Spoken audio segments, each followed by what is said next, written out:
The storm wasn't supposed to hit for another 3 hours. But as Daniel looked up, the sky had already turned the color of rust. And in the middle of that empty desert, something was screaming, not human, not exactly animal either. It was desperate. And then he saw it, a wild Mustang, bleeding, tangled in barbed wire, kicking against something it could never break free from. And behind him, the storm was already running. Daniel wasn't supposed to stop. Not in that part of the desert, not where the road disappeared into nothing and GPS signals died like they'd never existed.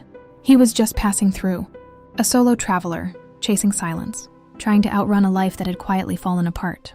3 weeks earlier, he had lost his job. 2 weeks earlier, his fiancée had left. And now, somewhere between nowhere and nowhere else, his truck was the only thing still moving forward. Until it didn't. A strange sound. A metallic snap carried by the wind. Then, that scream. He almost ignored it. Almost. At first, he thought it was just the wind. But the sound came again. Sharper this time. Alive. He stepped out of the truck, heat hitting him like a wall. The desert stretched endlessly. Flat, empty, merciless. And then he saw movement. Far ahead. Something struggling. Something powerful, losing. He walked closer, each step slower than the last. Because now he could see it clearly. A Mustang. Massive. Wild. Terrified. Its front leg was twisted in a loop of rusted barbed wire. The kind ranchers used decades ago and forgot. The wire had cut deep. Too deep. The horse jerked violently, trying to escape. But every movement only made it worse. Blood. Dust. Panic. And then the horse saw him. Everything changed in that moment. The horse froze. Its breathing heavy, eyes wide. Then it lunged. Not forward, but against the wire. Like it would rather tear itself apart than let him get close. Daniel stopped. Heart pounding. Hey, I'm not gonna hurt you. But his voice sounded small, meaningless. This wasn't a rescue yet. This was a standoff. Man versus wild. Trust versus fear. And fear was winning.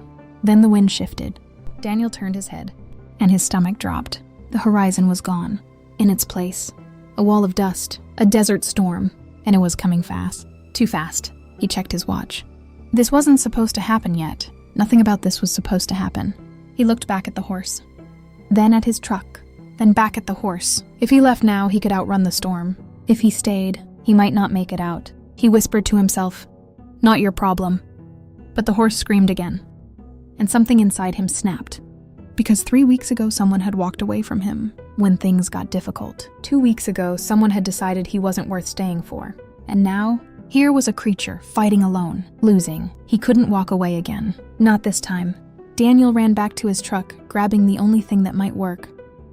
A small bolt cutter, not made for thick ranch wire. Not even close. But it was all he had. When he came back, the horse was worse. More frantic, more desperate. Time was running out.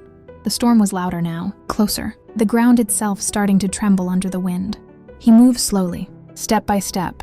The horse kicked again, barely missing him. Daniel froze. One wrong move, and it would either kill him or itself. Then something strange happened.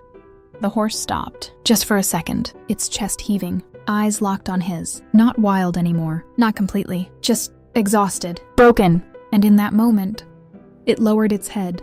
Slightly, barely noticeable, but enough. Like it was saying, "Do it." Daniel dropped to his knees, hands shaking. He grabbed the wire and positioned the cutter. Too thick, way too thick. He pressed harder. Nothing. The wind roared louder, dust hitting his face now. The storm was almost there. He tried again. The metal creaked. The horse flinched but didn't pull away.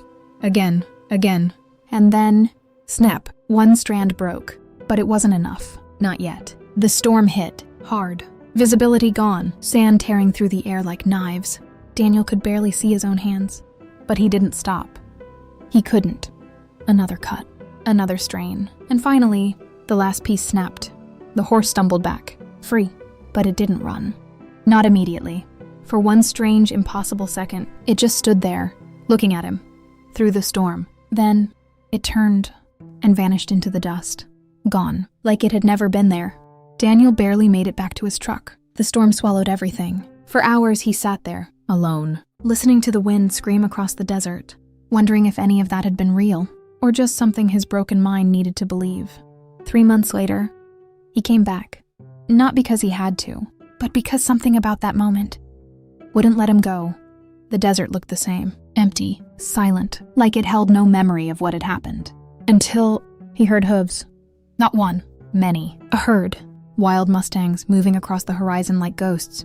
And at the front, that horse. He knew it, not by the wound that had healed, but by the way it moved. The way it looked at him. It slowed. The herd slowed with it. Then something unbelievable happened. The horse stepped closer.